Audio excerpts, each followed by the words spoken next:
tanto quanto a gente. Vai ser muito legal. E aí, para mim, os vocacionados são os primeiros para dizer, eis-me aqui, né? Toma a minha vida e me usa, Senhor, tal. Já começamos no Lá Batista, olha, só com vocacionados, hein? Tá chegando em você. Tem 2 aí do Lá que começou já, 3, na verdade, né? Que estão no Lá Batista. Na verdade, somos 5. Os 5. Mas, assim, o que a gente vê é que não tem fundo a necessidade. E a gente quer ser, assim, um grupo de vanguarda, né? Que vai atender às necessidades que as pessoas estão mostrando. Vai haver igrejas. Tem um grupo que procurou a gente para plantação de igreja. É um grupo americano que quer trazer americanos para nos ajudar, para aprender aqui com a Igreja Batista Morumbi sobre essa questão de plantação de igreja e quer usar a nossa igreja como uma plataforma para eles caminharem juntos, né? Aí eu falei, vocês trazendo dinheiro, a gente tem o know-how, nós não temos dinheiro hoje para fazer o que a gente gostaria de fazer, mas se vocês têm e traz o povo bem sustentado, a gente tem gente aqui que vai poder andar junto e fazemos um bom trabalho. A gente ouviu da Igreja Presbiteriana aqui de Pinheiros um projeto junto com a Coreia mandando dinheiro, eles plantarem 300 igrejas no Brasil. Já começaram, né, já estão fazendo isso, e muito bacana, que acho que vem nessa linha do que você está comentando, né? Pegar alguém de fora e usar aqui, e não é uma brincadeira, né? Não é simples, mas é muito bacana, né? Não, tem... Eu uma vez, cara, eu fui na Coreia, num estádio de futebol, eles colocaram todos os crentes ali dentro para mandar para o mundo 4.000 missionários. Uau. Naquele encontro, eles mandaram 4.000 missionários para o mundo. Totalmente sustentados, e não só o sustento, mas como recursos para a plantação de um ministério novo. Nos lugares do mundo. Então, é outro mundo, né? Outra economia. Eu acho que nós temos obreiros, nós não temos os recursos que a gente gostaria de ter, mas temos obreiros. E o futuro de missões vai ser isso, né? O corpo de Cristo se juntar. Quem tem dinheiro, põe. Quem não tem, tira. Porque precisa, né? E uma coisa curiosa, esse tempo que ficamos em Curitiba, ali no Paraná, o Paraná a gente ouviu um pouquinho, e o Sul é muito desprovido de igreja, né? É muito espiritismo, muita gente esotérica, poucos trabalhos, né, em relação ao que se tem em São Paulo. Acho que no Rio, com certeza, tem muito trabalho, um trabalho sério, deve ter meio outras coisas, mas tem muito trabalho sério. E eu fiquei impressionado com o número de pequeno de igrejas plantadas no oeste do Paraná. Você sai de Curitiba, vai em direção à Foz, nada, completamente virgem, vamos dizer. Vocês sabem onde está o centro do espiritismo do Brasil? Era sul de Minas, né? Hoje eu não sei. Acho que é Rio Grande do Sul. Rio Grande do Sul, gente. Que coisa maluca, viu? Para quem pensava, de repente, que fosse lá no Bahia, Nordeste, né? Bahia. Não, é o Rio Grande do Sul. Eu fiquei surpreso também quando eu li sobre isso. Então, temos coisas para fazer aí que precisam logicamente, de estratégias, né? De pesquisas bem feitas. Eu tive pesquisando, o Fernando de Noronha parece que precisa de um trabalho lá. A gente pode... A Brolis também. A Brolis parece também uma necessidade muito grande lá. A Brolis é muito legal. Fui lá no arquipélago, lá tem um pessoal de marinha, mas não tem igreja, não. Então, olha lá, não tem igreja, né? Então, evangelizar os golfinhos ali. Tô dentro. Pastor As Beto, ilhas- lembra de mim. O Quando problema vai- é que a Brolis não vai pode entrar- descer, tem que ficar no barco, né? É. Por quê, meu? Não, Comum é pode- só no barco, pode militar descer. pode descer. Eu Não, vi um pode clamor, eu escutei um E eu já clamor sou de muito marinha. grande que estava precisando assim de... E eu já me candidatei para as Ilhas Maldivas, sabe? Sou Ah, muito carente lá. olha a carinha dele ali, ó. Até escondeu a cara. Vou te mandar para as Malvinas, entendeu? Bom, Falkland Falkland. Island. Vai lá para o sul, no gelo só. Vai evangelizar pinguim lá.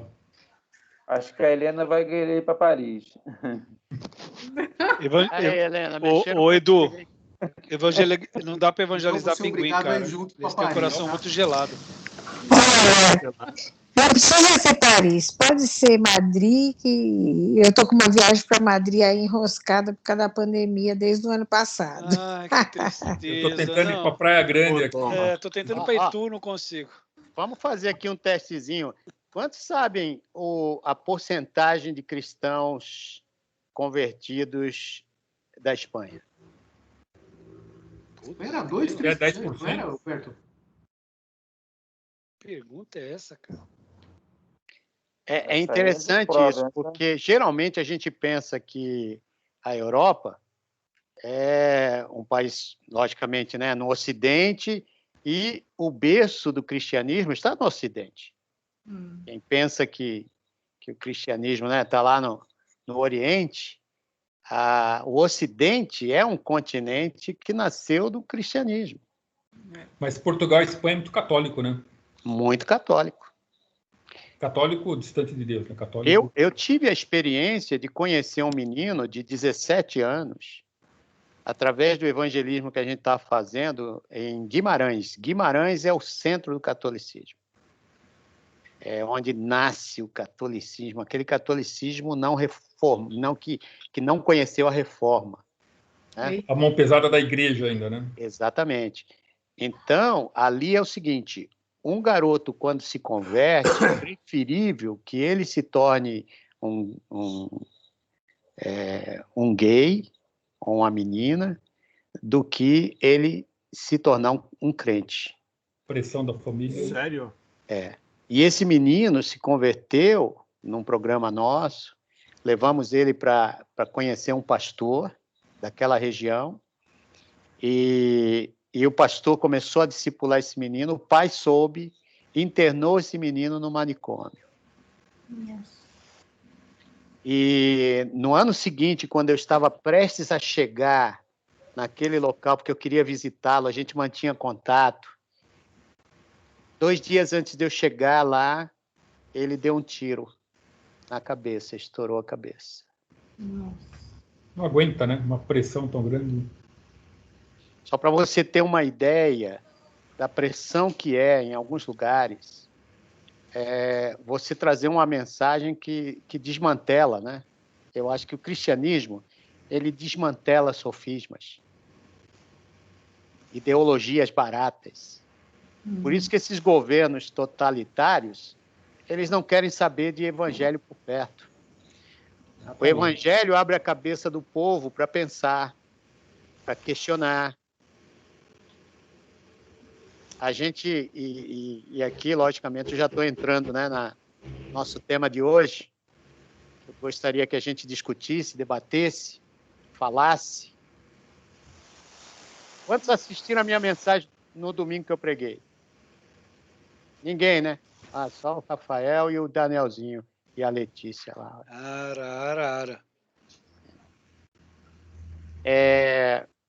A gente, sabe, precisa voltar a essa questão. Gerson também levantou a mãozinha ali. A gente precisa voltar a ter essas noções da doutrina da salvação. Logicamente, esse texto que eu usei, falei apenas da regeneração, né? Então, esse é um tema que a gente gostaria de trazer aqui para a gente. Mas, assim, antes disso, eu queria orar. E eu pediria para a Helena... Helena, traz aí o pedido do Lar Batista para a gente.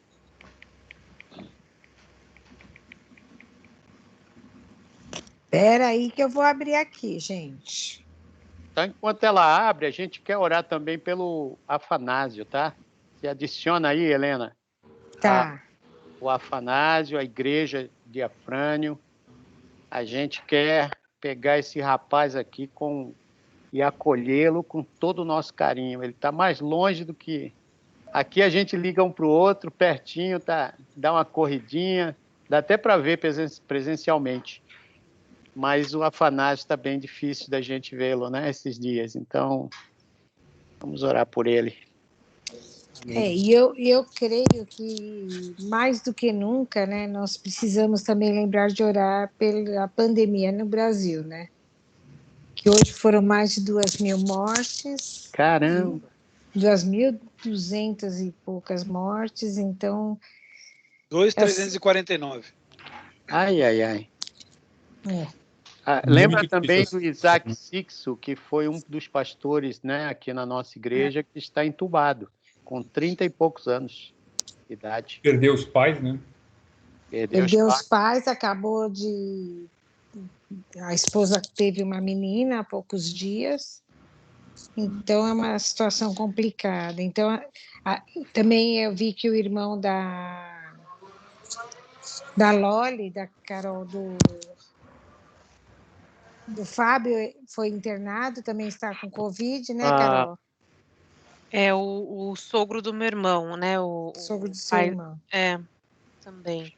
Então, assim, são tantos casos, tantas histórias que a gente ouve, né? Você viu Então, ontem no Jornada quantos? Só tinha isso, quase. Só tinha isso. Foram 11 ontem. Aqui a gente também foi surpreendido ontem à noite com um professor da Rebeca também, que faleceu ontem. A gente ficou aqui muito... Lá do Colégio Batista. Professora de inglês, né? É. Ela trabalhava... Ele, o Esdras, ele cuidava da parte do núcleo de inglês lá do Colégio Batista. Sim, triste, triste demais. É muito triste. E assim, o pai de uma amiga da namorada do meu filho, o rapaz, o senhor, né, ficou 48 horas para conseguir uma vaga no hospital. Então, são coisas que a gente fica sabendo, né? E até a namorada do Leandro e as pessoas da família fizeram o teste e ficaram preocupados, porque acabou que do pai passou para a filha e foi assim. Mas vamos lembrar de orar. Então, pelo Lar Batista, o que eu tinha colocado ontem, o Neidmar, a Mauri e a Dalit, que são 3 pessoas, são os gestores e a filha dos gestores do Lar Batista, estão com Covid. Uma adolescente de 16 anos que estava abrigada no Lar Batista junto com o bebê, e ela fugiu do Lar Batista e atualmente está morando com a mãe biológica dela. Então, queremos, assim, interceder para que essa menina, essa criança e essa mãe biológica fiquem bem. O Lar Batista tem contato durante 6 meses depois que o adolescente sai do abrigo, então eles estarão nos dando um retorno sobre ela. E até eu coloquei a primeira letra do nome, que é B, né? Uma outra, que é M, ela foi desabrigada no final de janeiro, porque ela completou 18 anos, e o Estado nos responsabiliza mais pelo adolescente nessa idade. Ela foi morar com a genitora dela, e a genitora dela é envolvida com drogas, está tentando sair das drogas e tem procurado a igreja neopentecostal para tentar até sair das drogas. E a menina está envolvida com Umbanda. Então, e tem uma outra filha, essa senhora, que continua abrigada no Lar Batista. Então, o Lar Batista continua tendo contato também com essa família. Então, assim, imagine a confusão. A mãe tem mais de uma filha, uma foi para casa e estão em conflito religioso, fora ter que receber essa filha, muitas vezes sem estrutura até não só emocional, como financeira, né? Uma outra criança, que eu coloquei a inicial ME, ela está em processo de reaproximação da família biológica. porque o juiz achou que era interessante ela voltar para a família biológica. Porém, ela já estava em contato com uma família que ia adotá-la. Então, imagine a cabecinha da criança. É ME, são as iniciais. E eu citei 4 casos de crianças e adolescentes que saíram do Lar Batista. Então, nós gostaríamos assim, de interceder também por 4 crianças que chegarão ou já chegaram essa semana no lar para essas vagas que surgiram. Eu sei que ninguém vai decorar o que eu falei agora, mas eu posso passar no grupo para a gente lembrar de orar. Vou incluir o Afanásio também, o pastor Isaac, e não sei se alguém lembra de mais alguma coisa.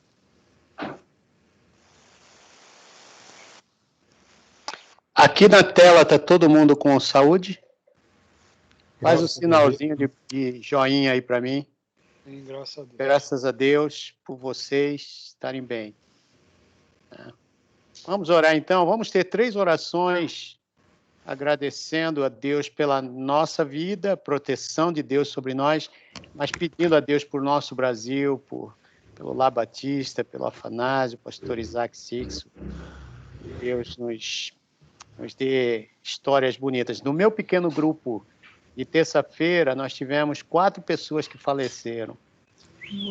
Para você ter uma ideia de que não é brincadeira essa doença, tomem cuidado, porque é um momento interessante. Vamos ministrar as pessoas com carinho pela internet. Abra um canal seu, se for possível. Faça você mesmo um pequeno grupo de pessoas que você está orando por elas. Vai ser muito legal, tá bom? Vamos ter 3 orações, você abre aí o teu microfone e ore rapidinho, um atrás do outro, para a gente não perder tempo, tá? Senhor Deus, a gente te agradece, Pai, por esse momento precioso de podermos nos colocar diante de Ti e buscar o Senhor, Pai. Buscar o Teu amor, buscar o Teu carinho, buscar o Teu cuidado, a Tua misericórdia sobre nós e sobre essa nação, Pai, que anda com tanta dificuldade de tratar esse problema, Senhor, e que a Tua boa mão, Pai, que o Senhor seja misericordioso e permita que a gente atravesse essa fase, que a Tua igreja encare o papel que tem de igreja de Cristo, de levar o amor, de levar o acolhimento, levar compreensão às pessoas, Pai, e permita, Pai, que a gente consiga sair melhores do que entramos nessa situação, Pai. A gente vive um momento terrível de crise de saúde sanitária e, em primeiro lugar, eu te agradeço pelo cuidado conosco, com as pessoas aqui no grupo, que todos se manifestaram que estão cuidados, estão bem, Pai, que a Tua boa mão permaneça conosco, nos protegendo, nossos familiares, e que a gente tenha o discernimento, a sabedoria, como Lutero teve, de saber o que fazer, como fazer e quando fazer. É isso que eu coloco diante de Ti agora, Paizinho. Amém.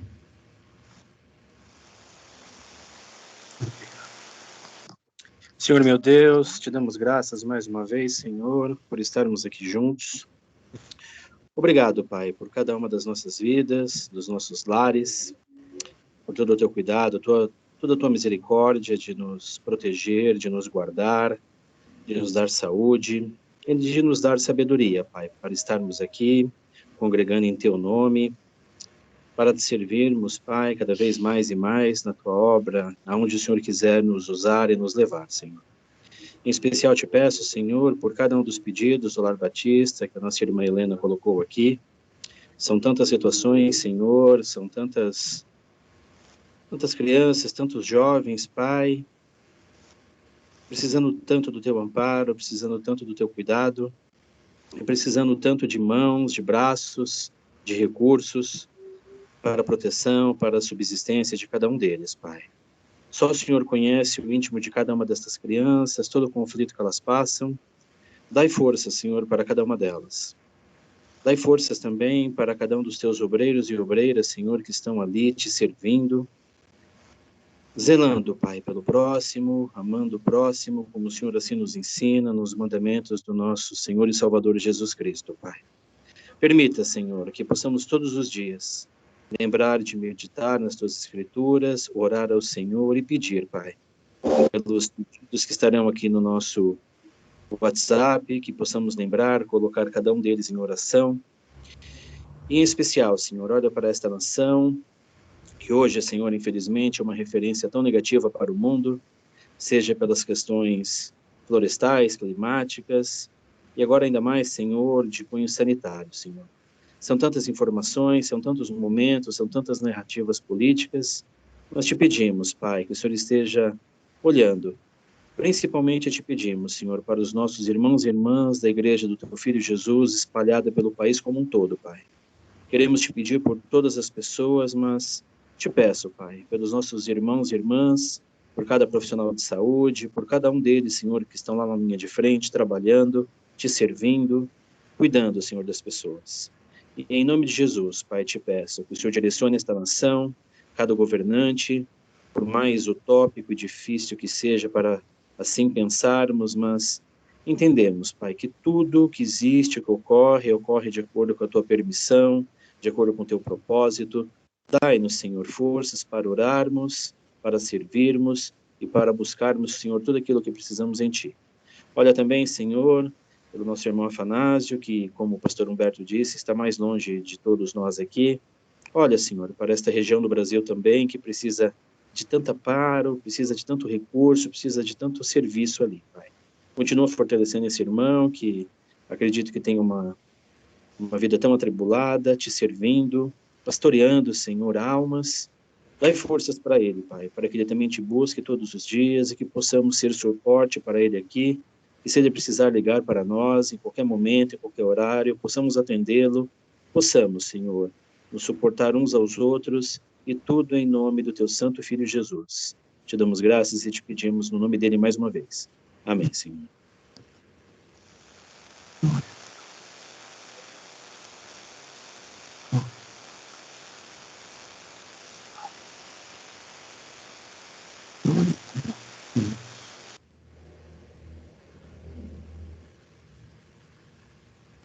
Pai, eu te louvo, te agradeço, Senhor, por este dia, por este momento, Senhor, pelo privilégio que nós temos aqui, Senhor. E quantas coisas, Senhor, a gente ouviu da Helena, Senhor, quantas necessidades, ó Pai, já foram pedidas ao Senhor, já foram levadas a Ti, Senhor, eu sei que outros já fizeram também, Senhor, mas eu quero te clamar, Senhor, por misericórdia, Senhor. Trata esta nação, Senhor, cuida de nós, ó Pai, que a gente tenha, como o tema que a gente vai tratar hoje, a esperança viva, Senhor, em Ti, ó Deus.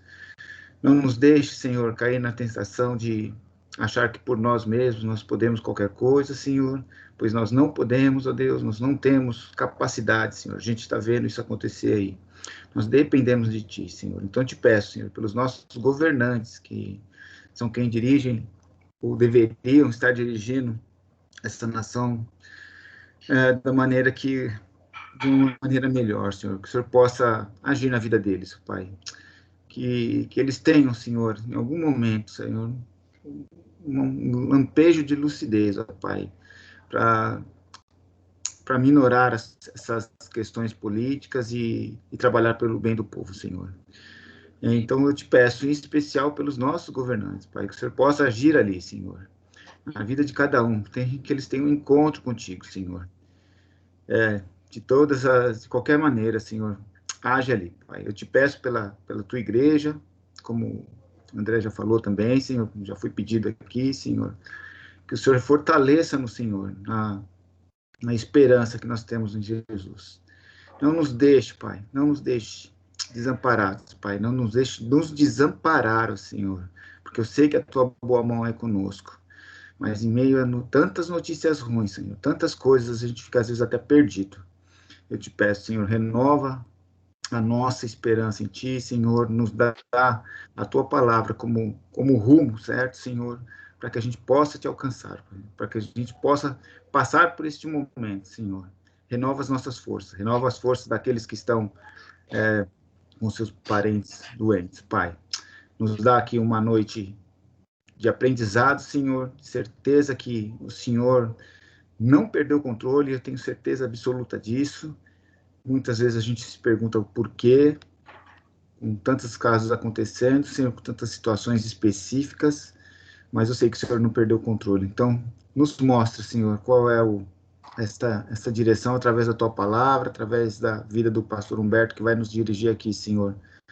E eu também te peço, Senhor, pela vida dos nossos pastores, Pai, dos nossos obreiros ali, Senhor, que o Senhor possa cuidar de cada um deles, Pai, das suas famílias, dos seus amigos, enfim, do Teu povo, Senhor. É o que eu te peço em Teu nome, Jesus, para a Tua honra e glória. Amém. Então, gente, no dia de hoje já tivemos 2 aconselhamentos na igreja. Isso só a gente aqui. Mas imagina o que está acontecendo com os outros pastores, outros líderes da igreja. Como o pastor Lisânias pregou no domingo, a igreja não está fechada. A igreja somos nós. O templo pode estar fechado para aglomeração, mas nós não estamos fechados para acolher quem está carente, quem está precisando, quem está em lutas na nossa igreja. Isso está bem claro para nós, como equipe pastoral e também como os coordenadores da nossa igreja e toda a liderança, né? Está claro nisso aí. Queridos, hoje eu queria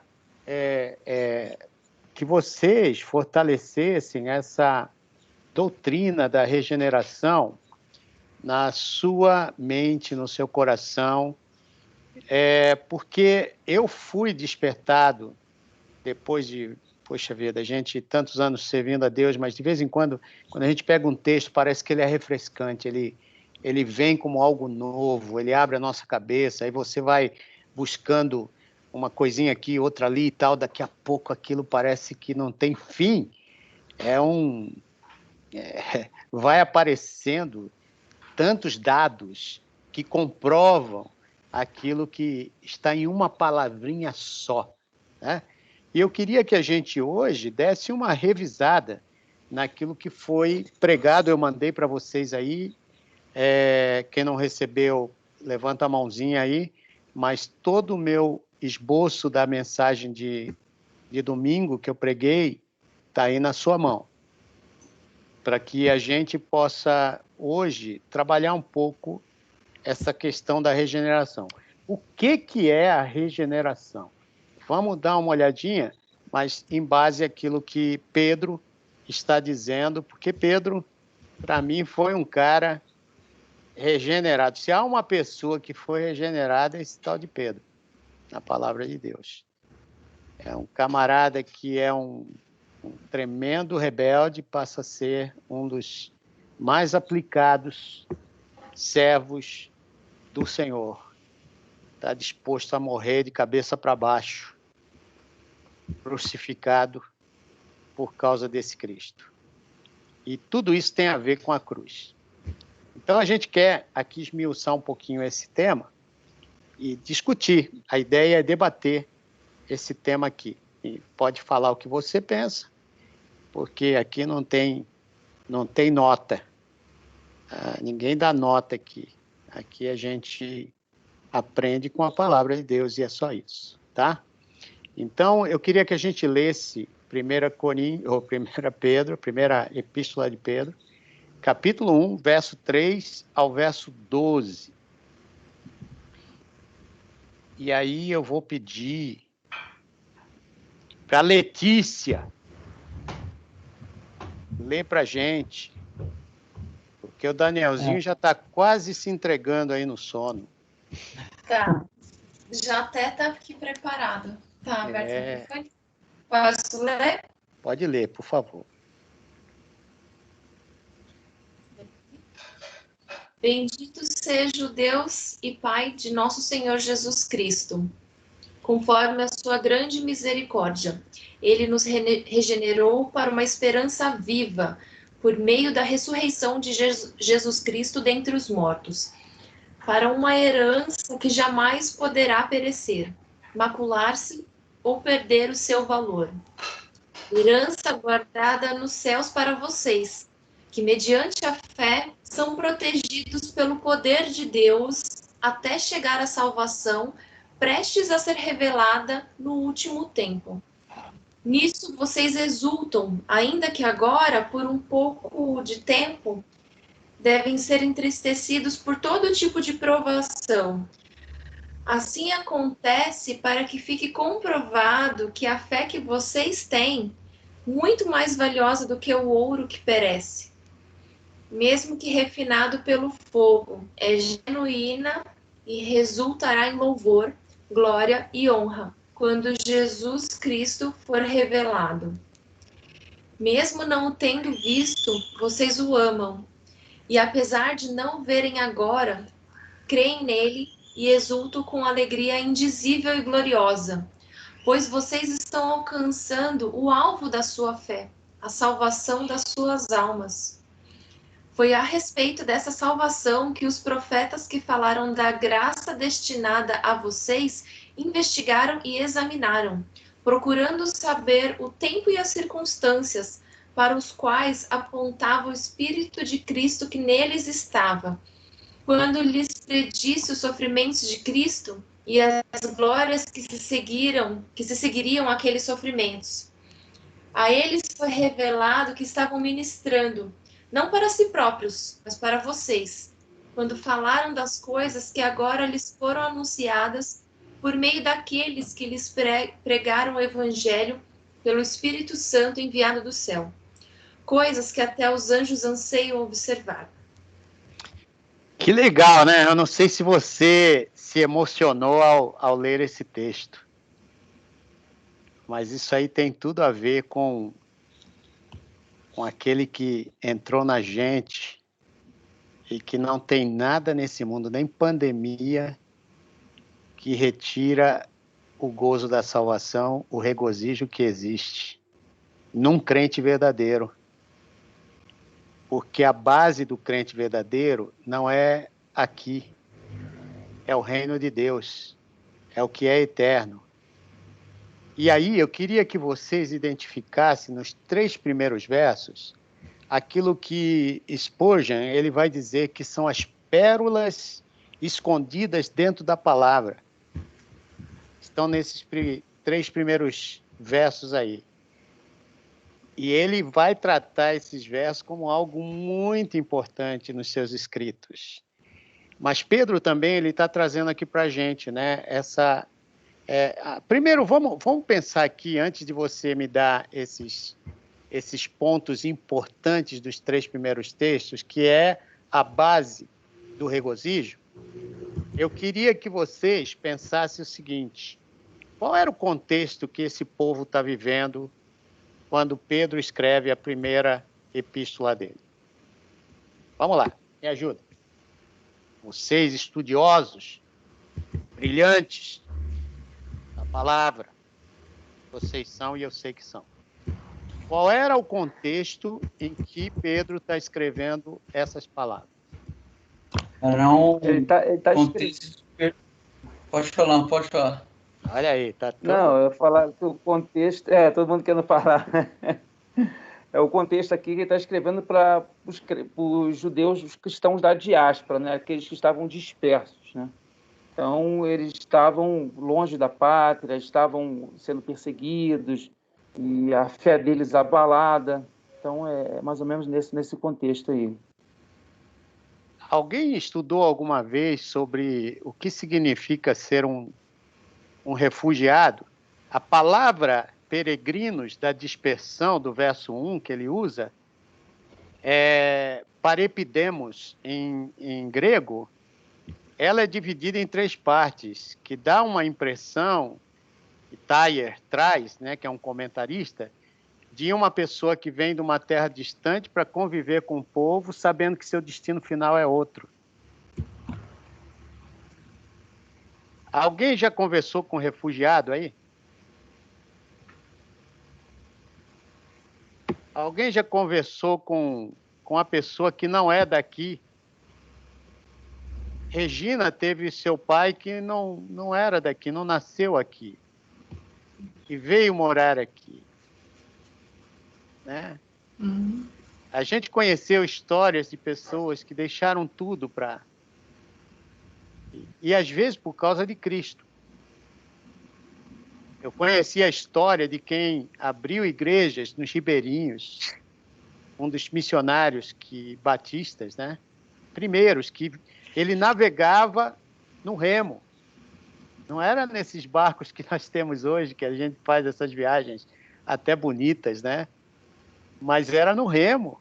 O cara saía navegando para falar para aquelas comunidades que não tinham Jesus. E alguns morreram de malária, morreram de tudo. Alguém tem mais algum detalhe sobre quem eram esses peregrinos da dispersão, da diáspora? O sofrimento deles?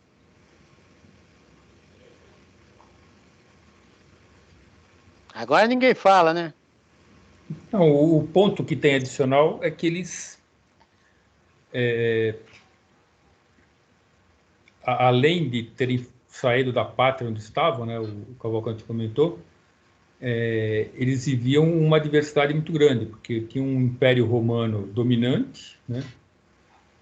O romano muito diferente do Império Grego anterior, que era um império que, apesar das barbaridades, mas queria levar a cultura para o mundo. O Império Romano era um império cruel, né, que escravizava e destruía os povos pelos quais eles passavam, né? Então, era um início de igreja ali, era uma coisa completamente nova, né, que tinha sido revelada. Então, aonde eles iam ter que começar do zero aquilo, né, porque não existia. A gente foi para São Francisco um tempo, tinha uma igreja cristã lá que nos acolheu, né? Fomos para a Alemanha e tem uma igreja que nos acolheu. Você vai até para Guimarães, né, que você comentou que é uma terra de um catolicismo enraizado. Se procurar, você acha o pastor escondido ali no meio. Naquela época não tinha nada, né? Eles saíram com a cara e a coragem, eu vou pregar Jesus Cristo. Então, é uma tarefa árdua, né? Pastor, mas acho que também a diferença é porque também tinha uma perseguição, né? Não era somente sair por aí, né? Acho que é diferente talvez de somente sair com a cara e com a coragem, porque também eles sofriam perseguição, né? Então era realmente uma fuga, talvez, né? Sim, sim.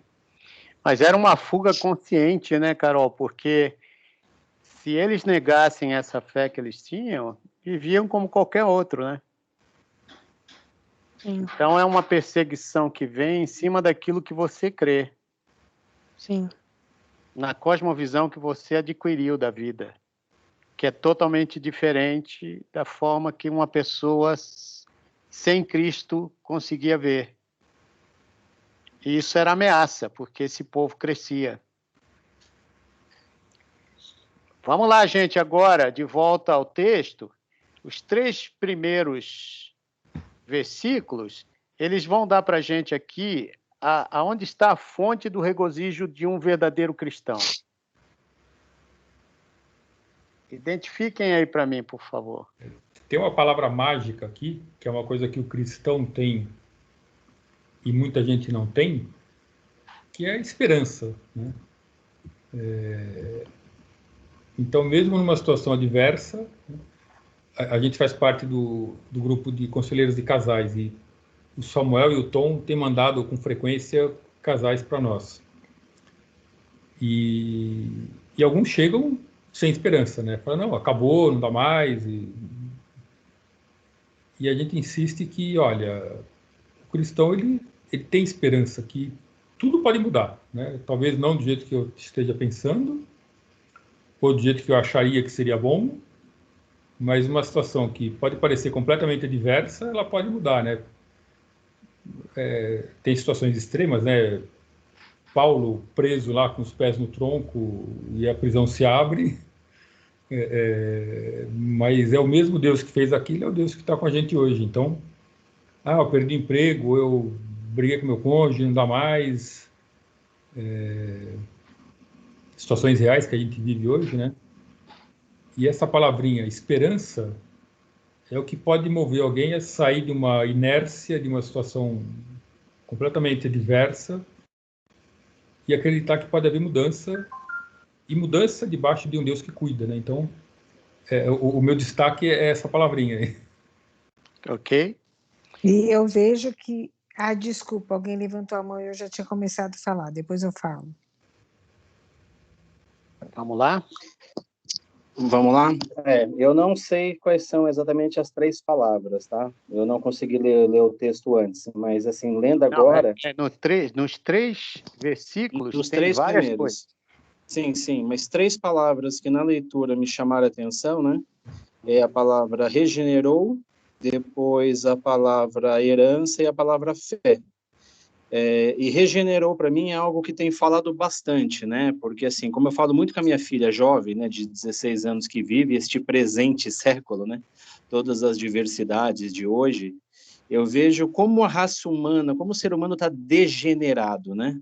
As coisas mais absurdas acontecem. E a gente, como crente, a gente tem que se manter tão junto aqui, né, em congregação, buscando as escrituras, sendo sal, sendo luz, tendo tolerância, né, para você não bater de frente com o sistema, mas ter postura, se perguntar o que você acha da causa homossexual. Você tem que ter posição. Minha filha vai prestar vestibular agora, ela me falou de dois temas que ela viu. Um falava sobre o poliamor, que é uma coisa que a gente sabe que é totalmente bizarro e é adultério, e querem colocar algo como bacana. E a outra coisa é a linguagem, essa linguagem nova de ele, eu nem sei como é que fala isso, para aceitar essa nova fase, esses novos gêneros, totalmente contrários à biologia. Então, eu acho que a regeneração é uma coisa que o crente é abençoadíssimo nisso.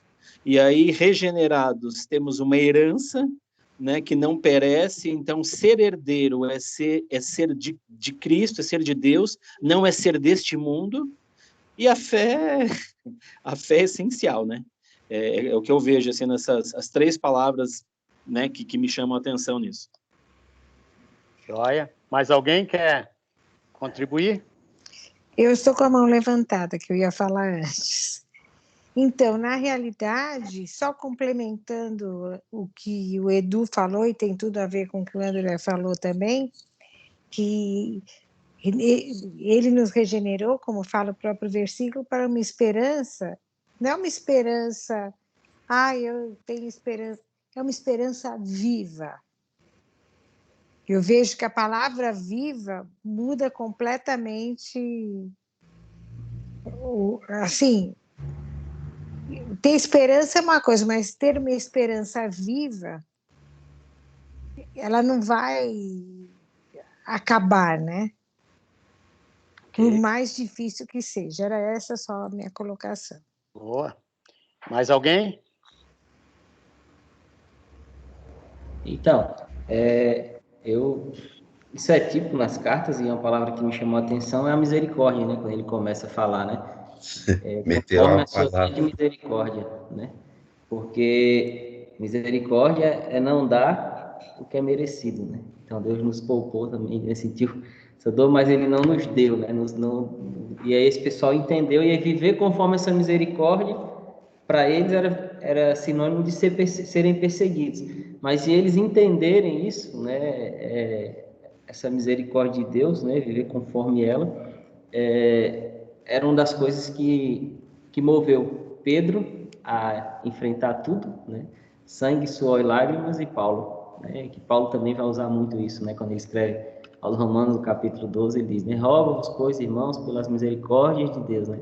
É como se dizendo assim, lembrem-se, né, das misericórdias, tudo que foi feito por vocês. É como se isso é uma das palavras que motivam, né, do conceito. E é muito interessante isso. Ok. Mais alguém? Eu posso falar? Por favor. Eu fico pensando um exemplo, nossos irmãos aqui perto, venezuelanos, né? Como eles têm que deixar.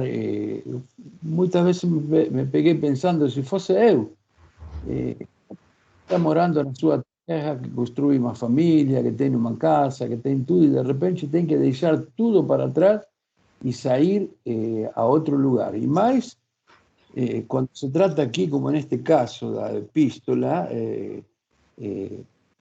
por questões do Evangelho de Cristo, né? E eu vejo aqui uma coisa, né? Regeneração, quando se fala de regeneração, podemos falar de uma regeneração natural, sem falar de Deus, sem falar de religião. Uma pessoa pode ser regenerada por mudar seus pensamentos, postura e estilo de vida, um exemplo, né? Mas aqui, nesta palavra, tudo o que está acontecendo é devido à misericórdia, essa regeneração acontece somente por uma coisa que se torna espiritual, divina e milagrosa, é por meio da ressurreição de Cristo. Tudo isso acontece pela ressurreição de Cristo, porque se não tivesse sido pela ressurreição de Cristo, esse tipo de regeneração que Pedro está falando não teria acontecido, né? Excelente, excelente. Você vê que tudo isso que a gente estava falando está baseado na ressurreição. Não está baseado em nenhum outro negócio que a gente coloca como justificativa para dizer que o cara é crente. Por exemplo, a gente tem em alguns movimentos um certo ensino de que o batismo é a regeneração. Já ouviram disso? Já. E aí você imagina que, de repente, só por fato de eu ser batizado, eu entrei no reino dos céus, porque a regeneração é a porta de entrada para uma pessoa conhecer o reino dos céus. Por exemplo, quando você ouve um texto como esse de João 3,5, alguém abra a sua Bíblia em João 3,5 e leia, por favor.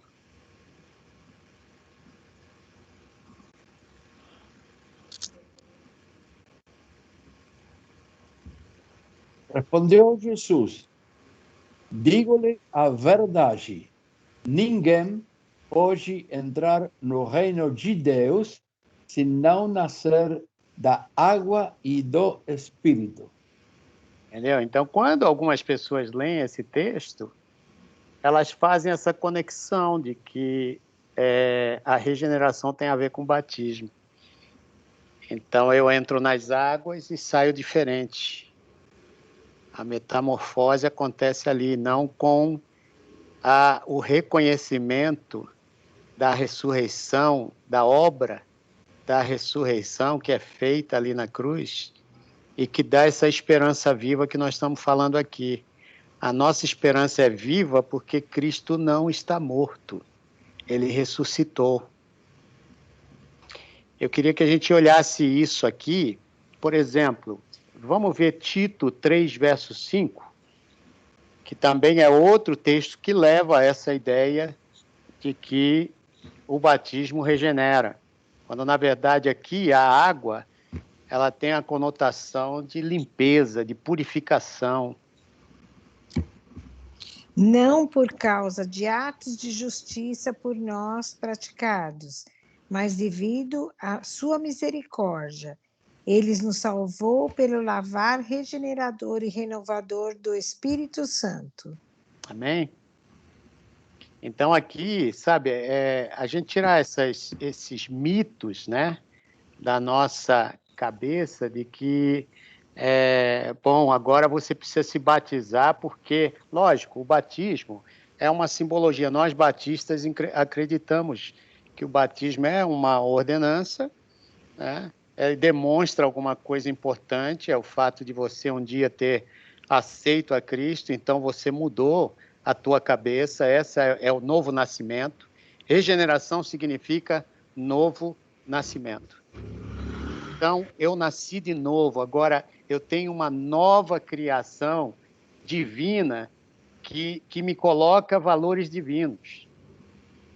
Agora eu vou entender a oração, o modelo do Pai, quando ele dizia, Pai que estás nos céus, santificado seja o teu nome, venha o teu reino, seja feita a tua vontade. Você vê, a regeneração, essa nova mente, ela dá para a gente uma nova forma de olhar esse mundo, baseado na esperança viva. E essa esperança viva é uma herança que eu só vou ganhar plenamente quando chegar na eternidade. Debate sobre o assunto. Eu ia só falar... Quero ver sangue aqui nesse negócio. Bom, já que o senhor quer ver sangue, eu vou tentar, de repente, talvez a minha colocação vá polemizar, mas eu sei que talvez... eu fiquei surpreso, né, assim, com algumas colocações da Igreja do Batista de Morumbi. Eu venho de uma igreja reformada, eu congreguei por 14 anos, então, dentro disso, o que me chama a atenção, na pergunta central do senhor aí, é justamente essa questão eleito segundo a presciência de Deus Pai, né? Assim, a minha exegese bíblica desse texto é que nós fomos alvo da escolha soberana de Deus. Se Cristo não nos escolhesse, nós jamais iríamos querer o Senhor. E isso traz para mim segurança, porque se dependesse de mim, eu nunca iria querer o Senhor, como você vai ver isso em Gálatas, capítulo 3, diversos textos romanos. Então, não há quem queira Deus, não há quem busque a Deus. Então, isso para mim é Pedro lembrando a esses cristãos da diáspora, dizendo assim, foi o Senhor quem escolheu vocês, por sua ação soberana, sua graça, ele escolheu vocês. Então, ou seja, não há nada em mim que pudesse fazer Deus me amar mais ou menos. Ele resolveu na eternidade me amar. Então, a despeito de mim mesmo, dos meus pecados, ele me ama. Sabe? Em Cristo então, Jesus, isso, mas ama, né?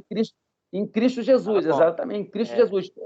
Como Efésios 2, ele nos deu vida, ele vos deu vida, estão no vós mortos, nos vossos pecados e delitos. Então, é isso que, para mim, sabe, deveria nos constranger. Saber então, que, sabe, só essa colocação. Essa é a palavra. Ele nos escolheu em Cristo Jesus. Todo o caminho de Deus na história humana foi preparar a vinda de Cristo. E a ressurreição de Cristo era o ponto focal para que eu e você pudéssemos ter essa entrada triunfal. Olha que coisa maravilhosa que o texto está dizendo aqui para nós. A ressurreição de Cristo, ela fez Pedro mudar completamente toda a sua vida.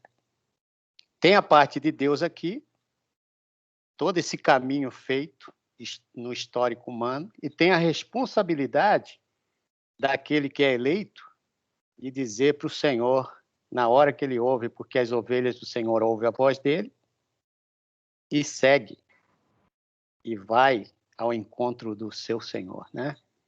Então, quando a gente entende, por exemplo, José de Arimateia, eu gosto desse camarada, porque a ressurreição de Cristo faz com que esse homem mude completamente o seu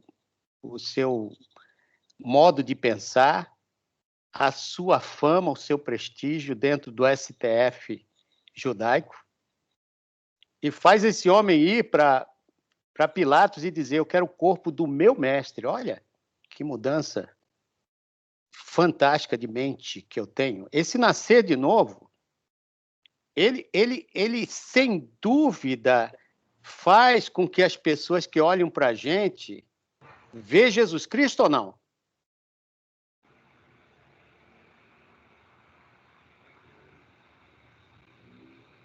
Transformação clara dele, né? Ele enxergou, né? O que ele fez, ele sabia que ele estava colocando o pescoço dele em risco. Primeiro entre os colegas, né? Deixa eu ir mais fundo aqui. Como é que eu poderia dizer isso? O nascer de novo, porque você nasce agora do Espírito, né? Você é nascido do Espírito. Então, o que é do Espírito é santo. E logicamente, eu não estou falando aqui da doutrina da salvação. A doutrina da salvação é muito mais completa. Ela tem a ver com arrependimento, tem a ver com fé, tem a ver com uma série de outros temas que nós não estamos tratando aqui hoje, né? Mas estamos tratando só da regeneração. A regeneração, ela faz com que, uma vez que você perceba esse Cristo maravilhoso que está ali batendo na porta, a tua vida, ela vive agora para isso, independente da circunstância que você vive. Eu acho que é isso que Pedro está chamando a atenção desse pessoal. Há uma esperança aqui que é eterna, cara. Há uma herança que você ganhou em Cristo Jesus, que você vai receber. E por isso ela é eterna. Vamos lá? Bora. Há um lado divino nesse negócio aí que entrou em você para ficar? Na regeneração, tá com a pergunta? Isso. Total, né? Regeneração é ato divino, né? Aí o que eu penso é o seguinte, né? Como foi falado aí, né? O senhor colocou que vai antes, né? Deus vai dar um novo coração, né? Então vai antes do intelecto, vontade, emoção, né? Agora tem um novo filtro, né? A gente tem uma nova maneira de enxergar, né? E só quem é regenerado, né? Olhando para esse contexto, né? De perseguição e até de umas loucuras que a gente vai ver humanamente que o povo de Deus faz, as pessoas dizem como é que não tem sentido, né? E às vezes para nós não tem sentido o inverso, né? Então, não loucos são eles, né? Eles estão dizendo não loucos são vocês, né? E aí por quê, né? Porque a regeneração ela é uma ação de Deus, embora, né, não sejamos como eu diria, perfeitamente santos, né? Mas estamos em processo de santificação, mas somos posicionalmente, né? Que o senhor colocou aí, né? Então, se é de Deus, é santo, então agora nós passamos sim, essa regeneração implica que nós agora somos separados para viver para a glória de Deus, né? Para um propósito específico dele. E aí o que me chama a atenção, né, de Pedro nesse contexto é que o que ele escreve para exortar eles ali nessa situação é eternidade, né? Eternidade em vista. Não é nada terapêutico, não é nada vai passar, os problemas vão acabar, não é nada terreno, né? Vai aparecer, vai surgir um novo imperador aí, vamos pedir a Deus para que tire esse governo, entre outro. Não tinha nada disso, né? Só eternidade em vista. E aí, quando nós buscamos olhar com essa perspectiva e nos apegar mais à ideia de eternidade em vista, se afastar mais do que a gente confia às vezes aqui dos mecanismos terrenos, a gente consegue enfrentar nessa situação e alegre, né? Alegre. Legal. Gerson, você queria falar? Eu levantei a mão 3 vezes. Desculpe, meu querido, desculpe, tá? Eu queria falar sobre o bendito seja Deus e Pai de nosso Senhor Jesus Cristo, conforme a sua grande misericórdia. Mas ao andar da jornada, vocês resumiram aí tudo o que eu queria falar, então eu fiquei meio que sem chão. Mas esse texto, para mim, e principalmente como estrangeiro, tem um peso muito grande, muito grande. Porque não é fácil você estar longe da família, longe de tudo, e não ter, assim, muitas opções. E aí você se deparar com esse texto. Então, toda semana, na maior parte dos dias, acontecem coisas que eu olho assim, principalmente nesse período de pandemia, eu digo, um dia de cada vez. Um dia de cada vez. Então, esse texto me sustenta, é um texto que fala comigo, né? Tem várias implicações para a gente como cristão. Então, é um texto muito poderoso, que é meio difícil falar assim ele em poucas palavras. Não sei quantos sermões ou testemunhos podem sair desse texto aqui. A ideia é essa, né, Gerson? Que a gente, cada palavra dessa se torne para nós mais... O foco aqui, deixa eu perguntar, porque ele vai explicar os 3 primeiros versos, no verso 6 ele começa a dizer alguma coisa interessante. Olha como ele começa o texto. Nisso vocês exultam. Nisto o quê? O regozijo do crente que percebe a grandeza de Cristo, da obra de Cristo, quais são as características que ele tem da exultação dele, do regozijo que ele traz na vida dele? O que faz ele verdadeiramente regozijar?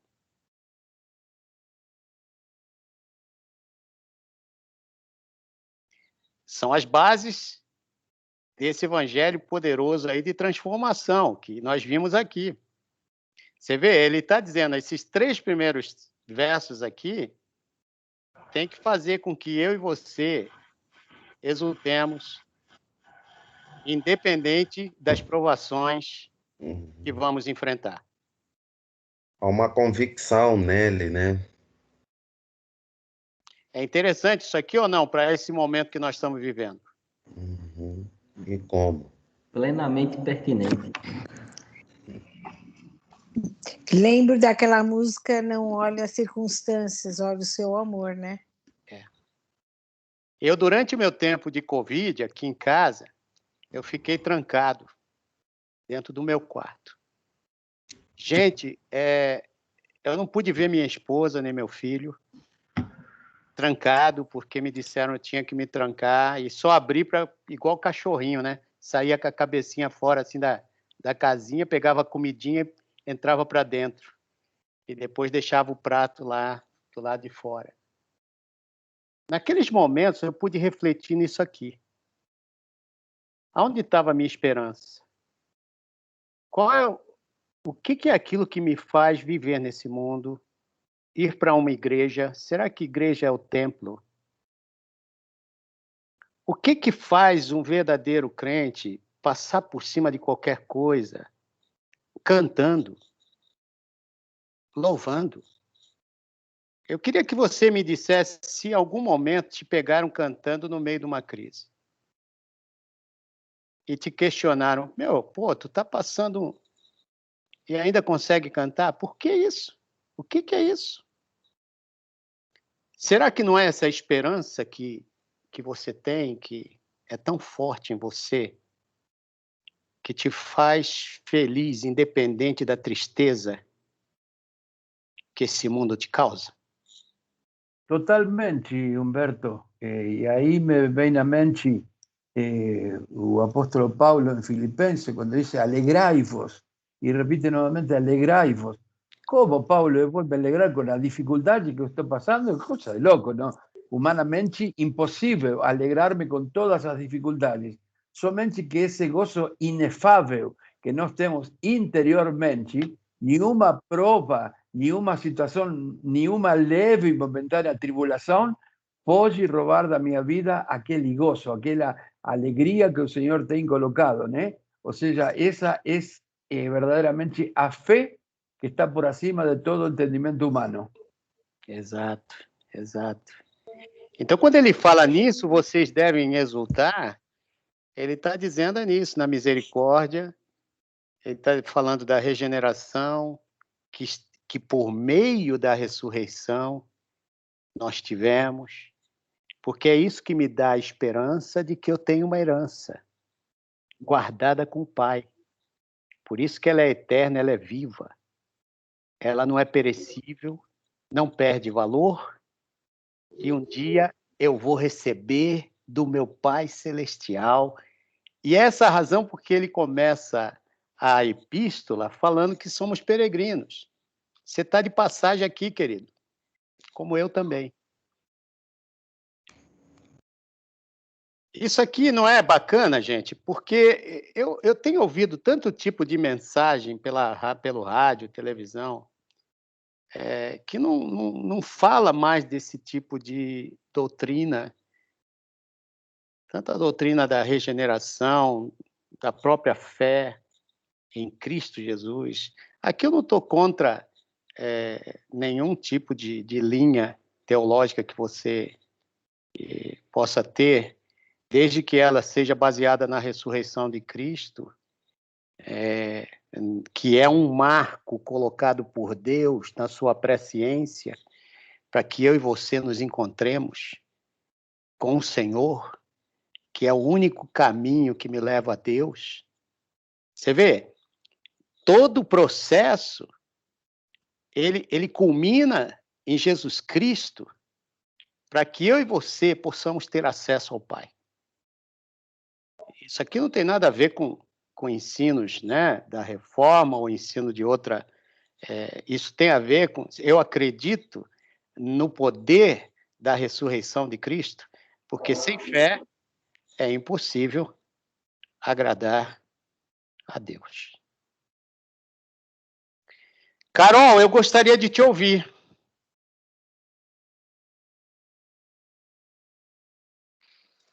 Estou aqui pensando e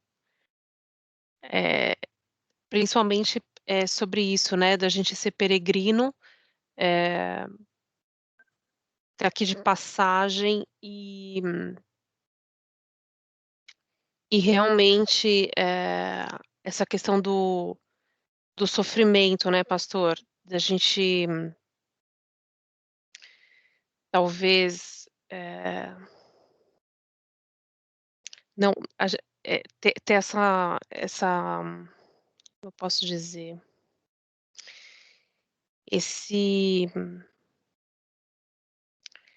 essa fuga, né, a gente querer sempre, a princípio, querer fugir disso, né, ter essa sensação de que Deus precisa nos socorrer de uma forma de que a gente não passe pela adversidade, né, que a gente eu escutei outro dia uma pessoa falando assim: "Puxa, quando é que esse pesadelo vai passar, né, esse pesadelo que a gente está vivendo?". E a verdade é essa, né, o que a gente precisa entender é exatamente isso, que por mais que o que a gente está vivendo aqui realmente se assemelhe muito a um pesadelo, né, realmente ontem a gente foi dormir com uma notícia pesada, assim, bem perto da hora de dormir, então foi bem desgastante, todo dia tem sido, né, tem uns dias piores, outros dias melhores, mas, o que a gente tem que entender é isso, é que é leve e momentâneo, né, e a gente tem que estar mirando, a eternidade, né, quer dizer, não temos como fugir do que, temos que passar e do que estamos vivendo. Então, eu acho que é isso que eu tô pensando aqui, tô tentando aprender hoje com vocês. Legal. Deixa eu perguntar para vocês, eu coloquei aí que a regeneração, ela traz para a gente alguns benefícios, como, por exemplo, ela me deu uma nova identidade, que é isso que a Carol praticamente está colocando aqui para nós. Essa esperança, né, aqui, que é uma expectativa confiante, que eu coloco aqui no texto. Eles estavam esperando uma herança, não mais cidadãos desse mundo eles eram, como Filipenses 3:20 vai dizer, mas cidadãos de uma nação dos céus. Então, essa nova identidade, o que você ganhou com a nova identidade da regeneração? Aí eu queria que nós fôssemos práticos aqui. O que a gente ganhou?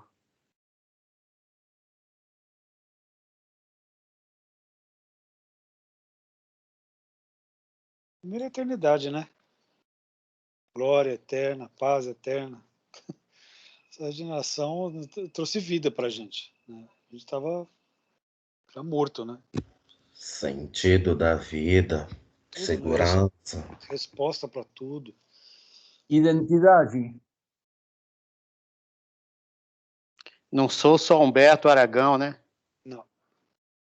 É Humberto Aragão de Deus. Agora, como é que isso influencia o meu dia a dia aqui nesse mundo? Porque, logicamente, você tem fé por causa da palavra. Nós não estamos falando da fé aqui. Mas nós temos uma fé que é baseada naquilo que Jesus Cristo fez e ensinou.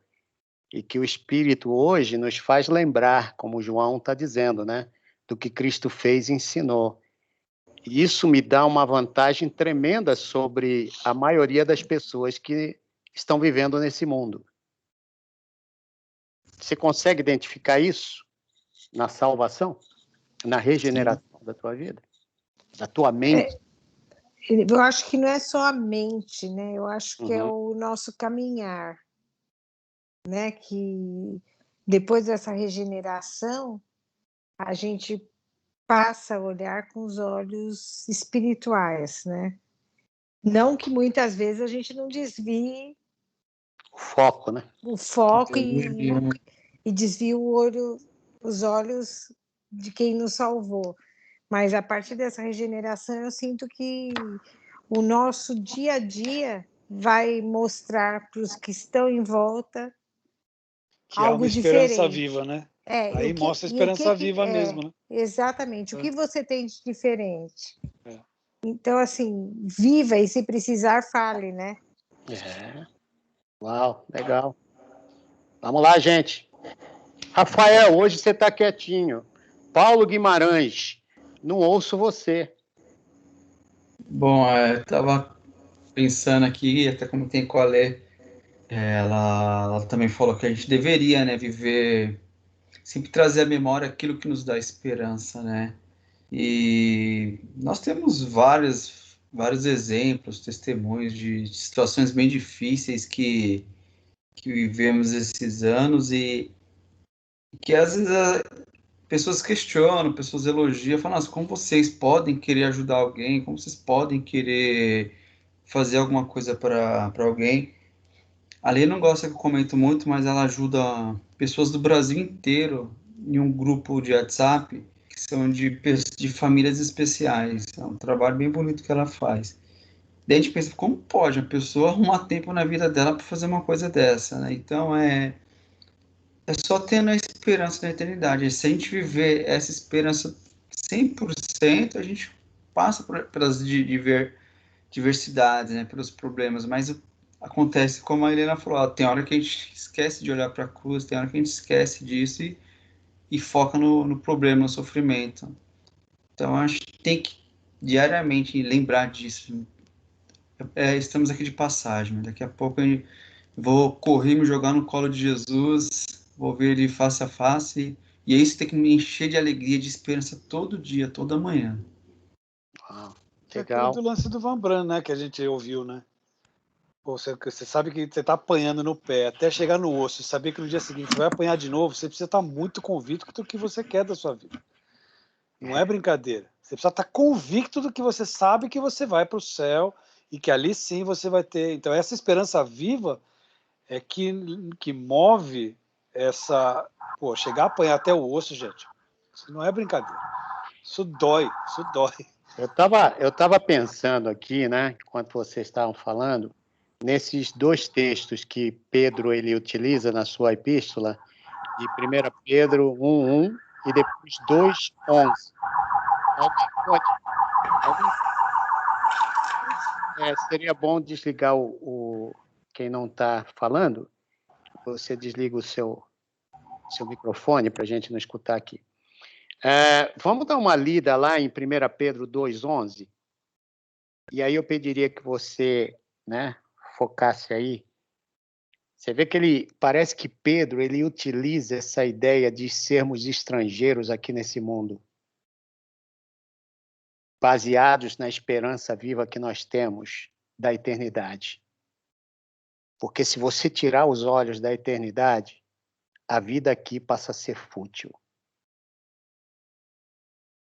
Você passa a viver de acordo com os padrões que as pessoas acham que são os ideais para esse mundo. Vamos dar uma lida lá no capítulo 2, verso 11. Alguém leia para mim, por favor. Amados. Saiu, estamos bem, estamos em coro. Vai você é o mais velho. Amados, eu os advirto, como peregrinos e estrangeiros que são, a manter distância dos desejos carnais que lutam contra a alma.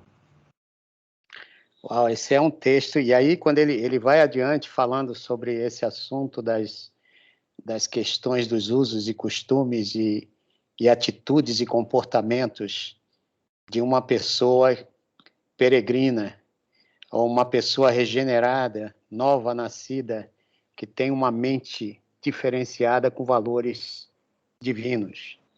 Esses valores captados da palavra de Deus e implementados na nossa vida. Deixa eu perguntar, quando você tem isso na tua mente, no teu coração, isso vai fazer uma diferença na sociedade ou não? Eu não quero que você saia da igreja dizendo, uau, que culto bacana, que palavra bonita. A gente tem que sair desafiado de cada culto. Há uma ação, há uma mudança, há algo que Deus está trabalhando na gente, na nossa santidade de vida. E isso é algo que está acontecendo. Não tem nada a ver com a salvação, porque nós já garantimos a salvação lá na cruz de Cristo. Agora, que Deus mesmo nos deu, né? Agora, a santificação é algo que eu e você temos que trabalhar, buscar o tempo todo. E é isso que Pedro está dizendo aqui no capítulo 2, e ele vai seguir dizendo. Por quê? Porque você tem um alvo maior, eterno, uma herança incorruptível, que não morre com isso aqui.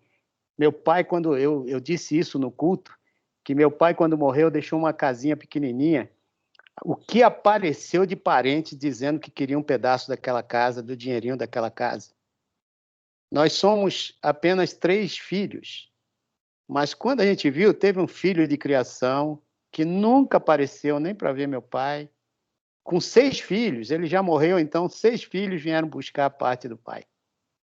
E a gente dividiu tudo direitinho, iguais partes para todo mundo. Mas as heranças desse mundo, elas têm tudo isso. Tem briga no meio, tem uma série de coisas, mas a herança que o Senhor está dizendo aqui, ela é eterna.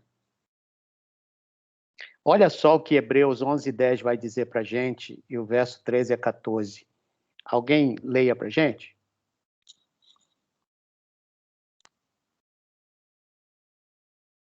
Hebreus quanto, pastor? Hebreus 11, verso 10, depois 13 a 14 e o verso 16. Verso 10, Abraão esperava confiantemente pela cidade de alicerces eternos, planejada e construída por Deus. Ok. Depois 13 a 14. Todos eles morreram na fé, e embora não tenham recebido todas as coisas que lhe foram prometidas, as avistaram de longe e de bom grado as aceitaram. Reconheceram que eram estrangeiros e peregrinos neste mundo. Evidentemente, quem fala desse modo espera ter a sua própria pátria. Uau. Verso 16. Mas buscavam uma pátria superior, um lar celestial. Por isso Deus não se envergonha de ser chamado Deus dele, pois lhes preparou uma cidade. Diante disso aqui, você como ministro, o que ensinaria para uma pessoa num momento desse de pandemia na sua igreja?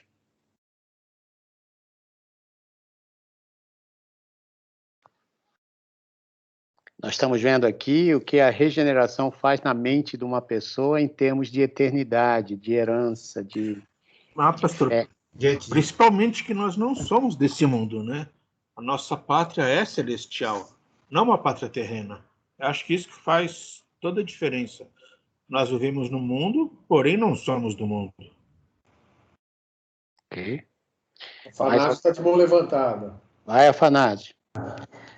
Então, voltando, né, já a outra e pegando isso aí, quando falou, né, na prática, essa verdade, para mim, claramente, é o que Jesus ensina, né? Encarar a vida tomando diariamente sua cruz, né? A vida como quem está diante da morte, né? Sabendo que você não é daqui. E eu gosto muito de algumas histórias que às vezes acontecem, que a gente vê, né? Pessoas que estão à beira da morte e aí chama os parentes, que é alguém que tem alguma intriga, né? Naqueles últimos momentos para pedir perdão, para se retratar. E é muito forte isso, porque quando a pessoa se vê diante da morte, né? O orgulho cai, a soberba cai, tudo cai. Né? Então, quando nós olhamos para o que Deus fez em nossas vidas e tem feito, para quando a carne vier querer mandar na gente, querer vier tremer para cair nessas tentações da vida, nós olhar que nada disso vale a pena, porque nós temos uma esperança viva, né, que vive em nós. Então, para mim, o mais impactante é isso, né? E na igreja aqui eu tenho falado muito sobre isso para o pessoal, né? Tipo assim, é legal, que bom, vem a vacina, vai amenizar o sofrimento, mas não vai resolver as mazelas da humanidade, não vai resolver os problemas do mundo, né? Nós temos que estar com o coração enraizado na eternidade, né? Eu lembro muito do Russell Shedd, né? Num videozinho que grava dele, um dia antes dele morrer, né? Que ele diz assim: tem sido uma experiência boa, porque eu estou me sentindo cada dia sendo desmamado desse mundo, né? Então, a gente encarar a vida dessa forma, né? Sendo desmamado disso aqui, né? Para mim, quando o senhor começou a falar, antes de perguntar, eu já estava anotando aqui. Essa verdade me desafia a encarar. Eu gosto de fazer meus rabiscos e realmente é isso. Para mim, tem me confrontado muito nisso. Pô, eu sei que você tem uma lista gigantesca de mão levantada, tá? Vai lá, Luiz.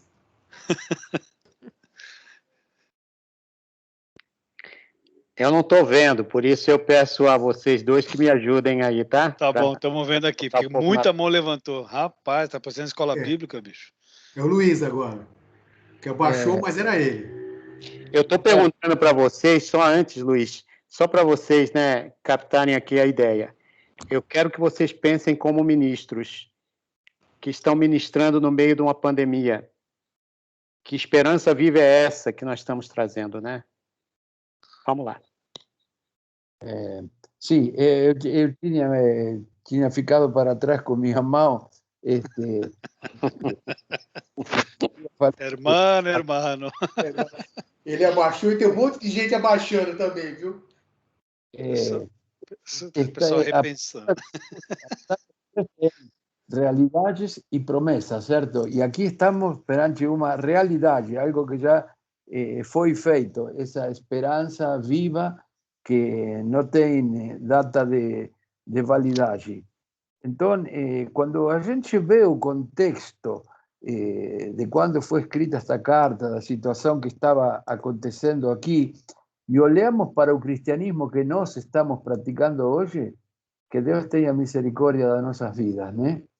E se fala sempre, você vai aceitar o Senhor como Salvador e Senhor da sua vida, amém, glória a Deus. Então, as pessoas, todos nós, somos muito fáceis, Ele é meu Salvador, mas falar Ele é o meu Senhor, isso tem um peso muito, muito, muito grande, porque somos muito rápidos para falar, eu sou um servo de Deus, nós somos servos de Deus. Mas quando vemos Romanos capítulo 1, já no primeiro versículo, Paulo, servo de Cristo. Quando vamos no fundo de ver o que significa ser servo de Cristo, que Deus tenha misericórdia das nossas vidas.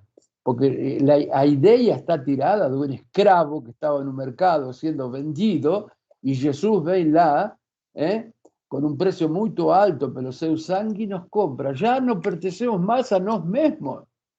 Entonces, palabras son muy profundas. Por ejemplo, Pablo, eu já no vivo mais, mas Cristo vive en mí. Y cuando eu vejo eso y comparo con mi vida, todos nós somos pecadores. Que Dios tenga misericordia y que el Espíritu Santo nos dé sabiduría do alto para saber caminar y verdaderamente dar o ejemplo. Porque todos nós, y eso o primeiro, somos muito bons de discurso, muito bons. Mas perante a presença do Senhor, precisamos a cada dia da sua graça e reconhecer as palavras que Ele fala. Sem mim, nada vocês podem fazer. Ok, muito bom. Mantovani.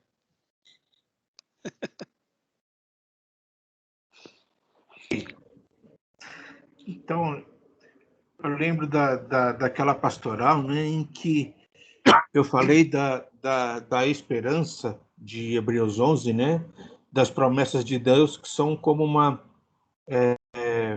âncora, essa esperança é como uma âncora da alma, né?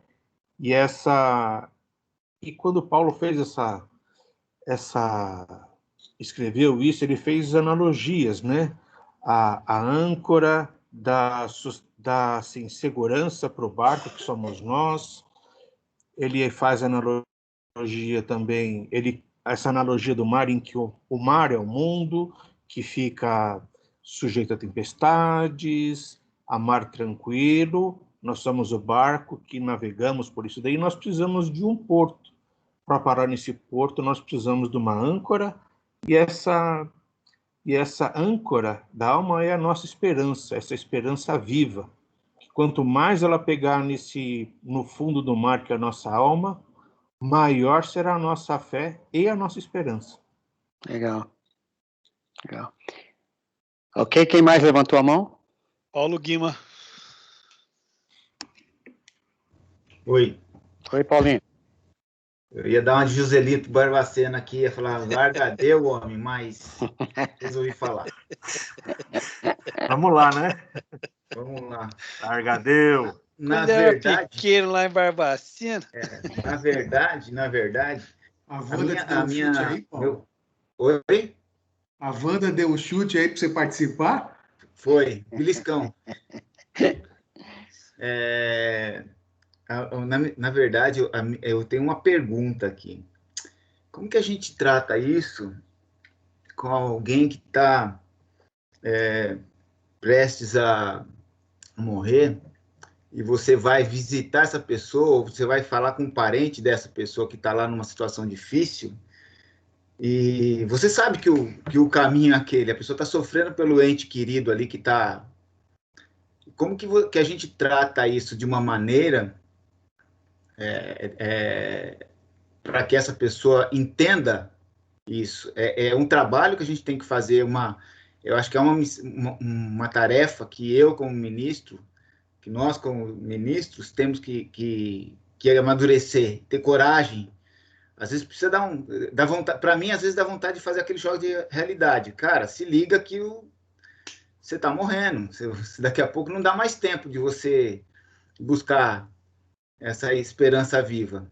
O que você pensa da eternidade, né? Então, Paulo, eu acho que essa tua indagação ela é muito importante para a gente. Eu creio que a gente não prega muito sobre eternidade. Eu creio que a gente não fala muito sobre inferno, a gente não fala muito sobre a cruz. Quando foi a última vez que a gente ouviu sobre eternidade? Então, eu estou trazendo esse assunto aqui porque, como ministros, o meu papel é glorificar a esse Deus eterno. Não há outra coisa que você tenha que fazer senão esperar a herança eterna que está guardada para mim e para você. Todo cristão, se ele não tem isso aqui como base, ele não tem alegria. Por isso que você vê, de vez em todos os cultos, as pessoas indo na frente, querendo um novo, porque ainda não entendeu o gozo da salvação. O regozijo no meio da tristeza, porque Pedro vai falar disso. No verso 6 e 7, ele vai dizer, nisso vocês exultam, ainda que por agora, por um pouco de tempo, devam ser entristecidos por todo tipo de provação. Você vê, ele não fala que vai ser uma provação só. E que cristão não passa por provação.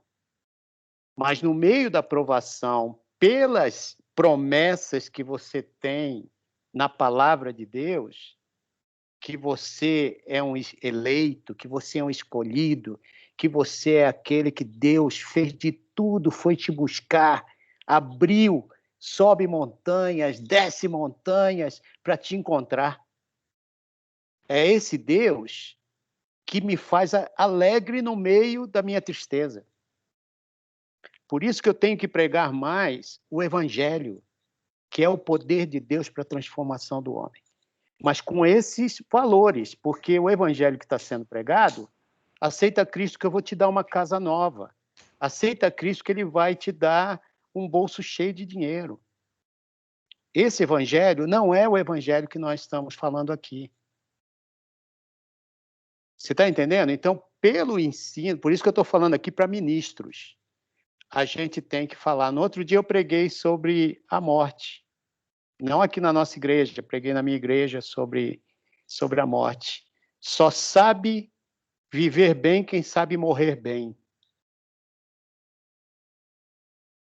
Porque se você não sabe para onde você vai, se você não sabe o preço da salvação para te dar vida eterna, essa vida aqui é uma desgraça. É o que Paulo dizia, eu me considero o maior desgraçado, né? Por não conhecer a graça. Então vai ter momentos que você vai ser confrontado no leito da dor, né? Com pessoas que não compreenderam a salvação, e você vai ter que falar da salvação. Vai ter que falar do gozo que só Jesus pode dar no momento do sofrimento. E preparar. Eu conheci um rapaz que estava morrendo de AIDS, de HIV. Ele já estava no estágio final e ele tinha medo de morrer, não era crente. Aí a juventude da minha igreja, lá em São José dos Campos, gostava muito dele, foi lá. Na verdade, ele era um homossexual que se converte a Cristo, mas não conhecia Cristo. E essa moçada decidiu todos os dias fazer um discipulado com ele. E chegou um dia antes da morte dele, eu fui visitá-lo, ele disse assim: pastor, eu li um texto aqui sobre Jó, que Jó conhecia o Senhor só de ouvir, e que os olhos dele se abriu para o Senhor. Agora eu te conheço de ver. Eu estou vendo Jesus. Eu estou pronto, pastor. E morreu no dia seguinte. Então, o que Pedro está dizendo aqui, para essa gente, para essa audiência sofrida, refugiados, peregrinos, fora de casa, perdendo tudo, ele está dizendo: olha, vocês estão indo para casa. É o que eu quero. Durante a Covid aqui, eu tive um tempo com Deus assim fantástico de vê-lo do meu lado, dizendo: ainda que você passe pelo vale, eu estou contigo. Se você sair lá do outro lado, eu estou contigo. Em todas as circunstâncias da tua vida, eu estou contigo. Isso aqui eu acho que é um estágio de fé que você precisa passar, provações. Você está pronto para passar provações como ministro de Cristo? Todo tipo de provação.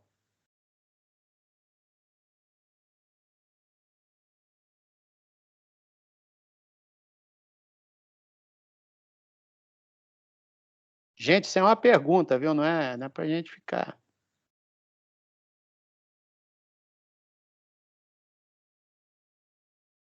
Porque quando eu levantei, eu levantei minha mão, eu disse para o Senhor, eis-me. Eu acho que um dos grandes problemas que a gente atravessa, e conversando com muitos colegas que já estão no pastorado, colegas da minha turma de seminário, é que assim, o público brasileiro ele é bombardeado diariamente por esses programas de um evangelho hedonista que tira Cristo do centro, né? Coloca um evangelho antropocêntrico, onde o homem, entendeu? Assim, o evangelho da lâmpada mágica, né? Do atendimento de desejo. E isso o cara trabalha segunda, terça, quarta, quinta, sexta. E às vezes o cara vai na tua igreja no domingo, com toda aquela teologia, com todo aquele arcabouço. E aí você, às vezes, tem que desfazer. Eu estou falando isso porque quando eu era seminarista, só um breve comentário rápido, eu fui pregar na igreja de um amigo meu. Na verdade, foi um dia com os seminaristas. Fizemos todas as atividades da igreja. À noite, fui escolhido pelos colegas lá que eu ia trazer a mensagem. Eu sem saber do que estava acontecendo. O pastor da igreja ele tinha aberto mão do evangelho para trabalhar a psicologia. Hoje eu estou vendo aqui que vocês não estão bem, vamos fazer aqui um momento, um divã. E aí, qual é a mensagem? Sem saber, mas o Espírito Santo de Deus sabe qual é a mensagem que eu trouxe. Acabamos de ler naquela época um livro do John MacArthur, que é a Nossa Suficiência em Cristo Jesus, onde ele fala os 3 pilares que têm abalado a igreja. Aí ele coloca lá o pragmatismo, a psicologia, o misticismo. E quando eu termino a pregação, os diáconos me chamam lá para o corpo diaconal, me agradecendo, e, em suma, a igreja está sofrendo. Então, eu lembro que uma das coisas que me levou ao seminário, assim, falei assim, Senhor, tem de misericórdia, com todo temor, é exatamente como lidar com isso. Porque a gente se sente pequeno. Você chega lá, os teus professores não acreditam na Bíblia, que estão formando futuros pastores. Tem um seminário extremamente liberal, que diz que, sabe, o teísmo aberto, o mundo é o Deus dará, é o famoso relojoeiro. Então, Deus colocou o relógio e a coisa está funcionando. E aí você tem todas essas teologias aí, que quando chega diante de uma pandemia dessa, parece o caos está instaurado. Então, ou seja, o mundo está seguindo o seu fluxo, como se Deus perdesse a soberania e o controle. Eu estou aqui, sabe... E eu fico assim, Senhor, mas aí o que me conforta é quando a gente está num grupo desse e as lágrimas vêm ao meu coração, é dizer assim, ainda há 7.000, ainda há um povo remanescente que vão sofrer por esse evangelho. É isso. Glória a Deus. Glória a Deus. Fala, Luiz. Eu não sei quem é o próximo. O Rafa. Rafa. O Olê, né? Esta palavra que tem que ser refinada y gostaria de deixar outra coisa para nós meditarmos. Quando o apóstolo Paulo fala das coisas que ele desejava, conhecer a Cristo, conhecer o poder da sua ressurreição e ser partícipe do sofrimento de Cristo. Hoje não se escuta essa pregação, né? Várias vezes me he preguntado o que significa eu participar das dores do sofrimento de Cristo. Esse é um tema para conversar longo em outro momento. Isso dá muitas mensagens, viu, Luiz? Quem é o próximo? É o Rafa? Rafa ou Alê, né? Quer falar? Pode falar primeiro. Não, é que eu tinha pensado meio que na linha do Paulo, né? Do Paulo Guimarães. Que hoje, com certeza, eu vejo um pouco mais fácil a gente falar do que a gente está falando aqui, com o pessoal mais maduro na fé, só que eu fico pensando também como acolher essas pessoas, porque as pessoas estão sofrendo porque estão sendo enganadas com o falso evangelho, como já foi dito, mas estão sofrendo emocionalmente, sofrendo pelo Covid, pela crise, e não estão sendo perseguidas ainda por causa do evangelho, estão sofrendo por consequências naturais. Daí eu fico pensando, a gente tem que sim que levar o evangelho para essas pessoas, o verdadeiro. Queremos sofrer muito mais ainda, mas o que a gente não é desse mundo e que um dia a gente vai se encontrar no nosso verdadeiro lar. Porém, a gente não pode esquecer do coração, né, de acolher, de cuidar. A gente tem que conhecer a nossa ovelha, né? Tem que se relacionar com as pessoas, porque senão fica muito só jogando palavra lá, não, vai sofrer mesmo um dia, você não é daqui, você é de outro reino, você é de outro mundo. A gente nem conhece as pessoas às vezes, então acho que a gente não pode esquecer disso, né? De relacionamento, de conhecer a ovelha, né? Ali tinha comentado que o... Não, eu ouvindo aqui vocês comentaram, né? O pastor perguntou se a gente está preparado para aprovação. Eu falei, não, eu não tô. Eu já respondi aqui. Mas lembrando de quando a gente passou, acho que o nosso maior sofrimento foi quando a gente recebeu o diagnóstico, quando a gente realmente viu o chão se abrir na nossa frente, não tem outra coisa que não nos confortasse, senão a vida eterna. Não podia falar remédio único no mundo, que custa milhões, que a gente conseguiu, fomos atrás, tudo que era humanamente impossível, mas aquilo que fez a gente levantar e continuar em pé, e ainda continuar tendo alegria para servir a Deus, foi só a palavra da salvação, da vida eterna, só. Não existe outra palavra que pudesse encher o nosso coração e nos levantar. Mas em relação à pandemia, exatamente, eu vejo assim, por mais que a gente sofra, eu chego a chorar de, às vezes, ver alguma reportagem, alguma coisa, porque eu não posso ficar normal vendo esse número de mortes diárias, né? Mas eu vejo que parece Se eu estiver errada, me corrigem, mas falando para o nosso pequeno grupo, falando para as pessoas que a gente tem mais proximidade, parece que quando a pessoa não está passando pelo sofrimento, não é o pai dela, não é ela, não é o filho dela. Enquanto está na TV, parece que ela não consegue entender a importância da gente se alegrar na nossa salvação. Por isso que a gente já ouviu, né, que todo mundo tem que passar por provação, que isso faz a gente, né, aumentar a nossa fé, mas ninguém quer. A gente não quer ter uma dor de cabeça, a gente já corre para tomar remédio, a gente não quer sofrer. Ninguém quer sofrer. O que a gente puder amenizar de dor, a gente vai amenizar. A gente não quer sofrer. A gente, acho que foi o senhor mesmo que falou, a gente não pode desperdiçar o sofrimento, mas ninguém não quer nem sofrer. Como que eu vou desperdiçar o sofrimento? Quando ele vem, não tem jeito. Você tem que vê-lo. E tem que... E aí o outro desafio, aí um é esse, mas eu, como o senhor falou, como ministro, tem que ser falado isso, porque ninguém sabe quando o sofrimento vai bater na sua porta. Porque quando bater na sua porta, a palavra tem que estar ali dentro, porque é ela que vai fazer você levantar. E quando bater na porta de alguém que está do seu lado, você vai falar o que para essa pessoa? Então você tem que estar muito convicto, muito ciente. Então, essa mensagem, ela é muito necessária para a igreja, né? Agora, meu desafio particular, como o Rafa falou, eu estou conversando com um rapaz aqui da Bahia, de uma cidadezinha da Bahia, que ele acabou de receber o diagnóstico de AME, que é na fase mais tardia. Ou seja, ele deve ter 20 e poucos anos, até então vivia uma vida normal, de andar, de estudar. E aí o médico foi muito duro com ele, falou assim, não tem cura, é progressivo, não tem o que fazer. E assim, a ciência, né, o médico falar isso tem muito peso, né? A gente está ouvindo aqui as reportagens exaltando a ciência por conta das vacinas, então está falando, pondo muita esperança na ciência. Foi Deus que permitiu tudo isso, mas não é, a nossa esperança não é a ciência. E ele está, assim, muito sem esperança, exatamente. Então, assim, eu fico pensando, Senhor, o que eu vou falar para ele? Pela mensagem que ele me mandou aqui, eu acho que ele é católico, não conversei ainda com ele, mas assim, você está andando, você vai parar de andar. Você está comendo, pode ser que você não consiga mais se alimentar por boca. Você consegue dirigir, pode ser que você possa parar de dirigir. Pode ser que você tenha que se alimentar por gastrostomia.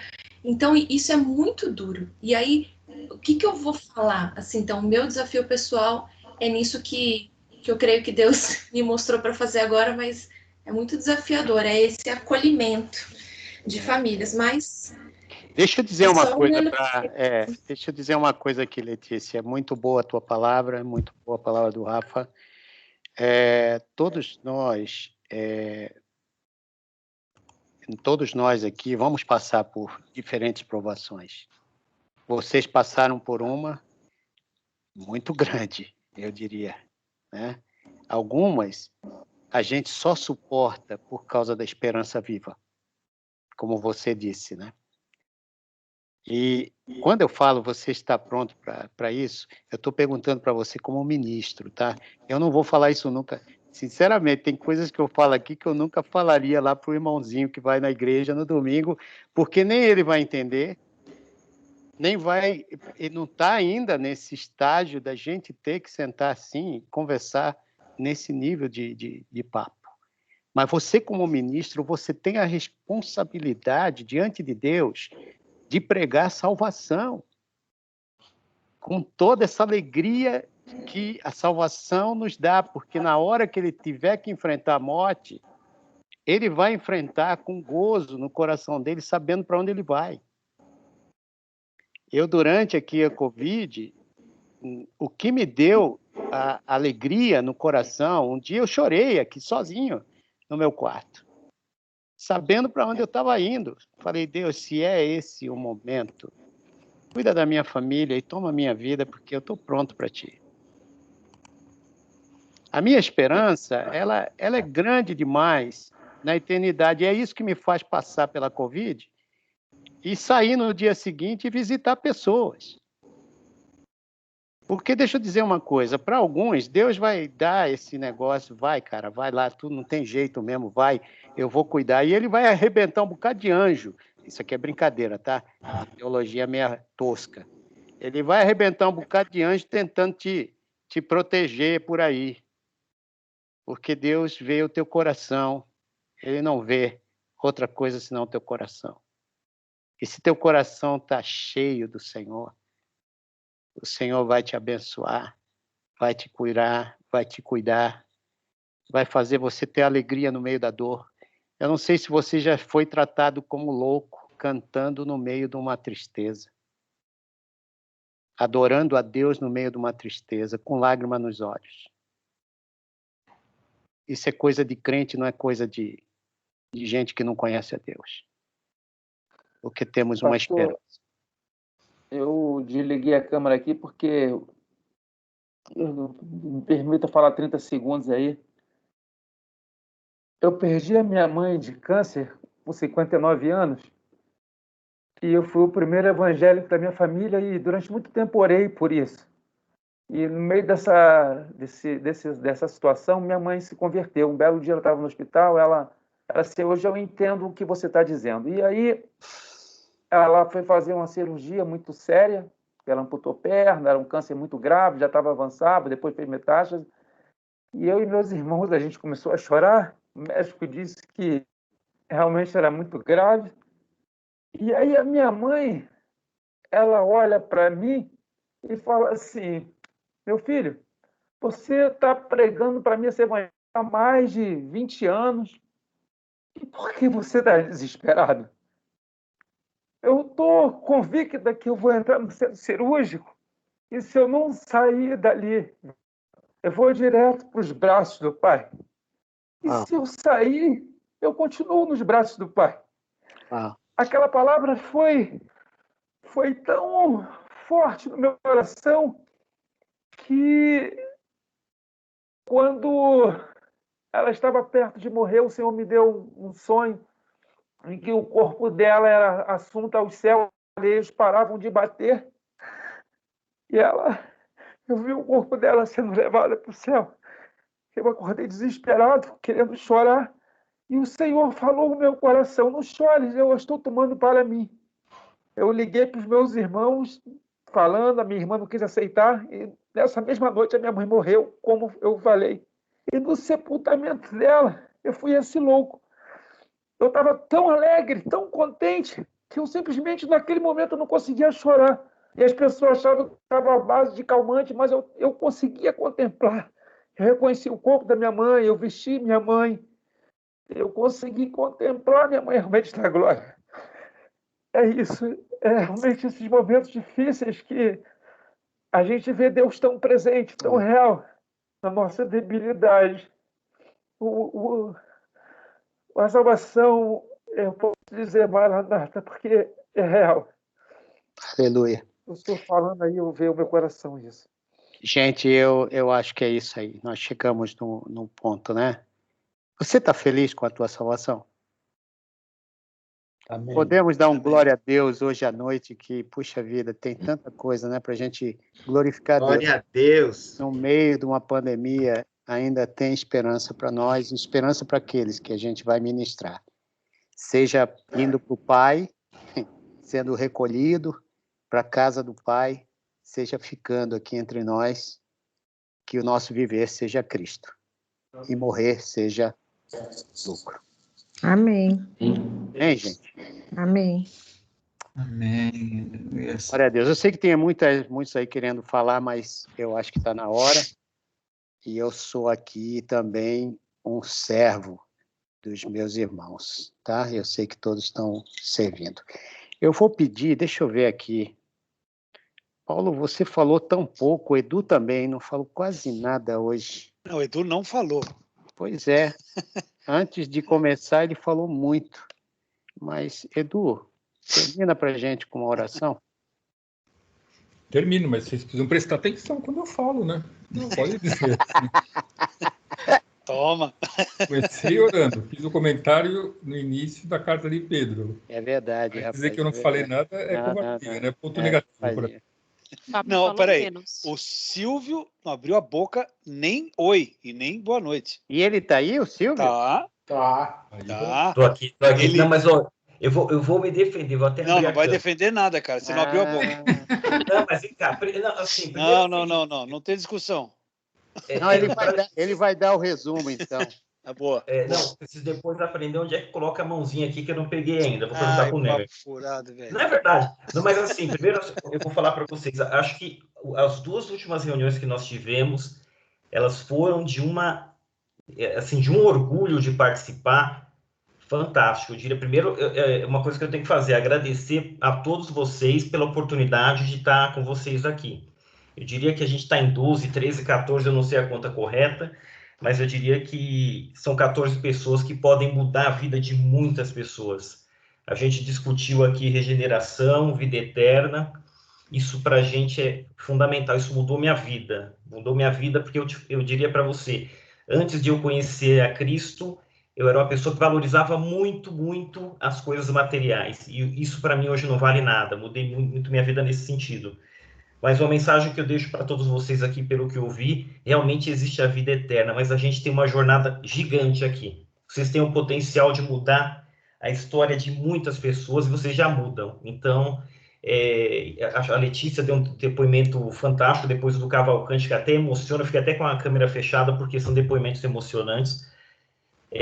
Para nós nos fortalece muito, concordo que o nosso mundo não é aqui, a gente tem uma eternidade, mas a gente não pode esquecer a jornada que a gente tem aqui de mudança, de mudar histórias, de fazerem pessoas reconhecer a Cristo, e vocês aqui, eu diria que tem muito, muito, muito para mudar histórias. A minha história, vocês têm mudado, assim, vou falar sinceramente, amo todas as quarta-feiras estar com vocês, um beijo no coração, foi muito valioso para mim hoje. Obrigado aí, viu?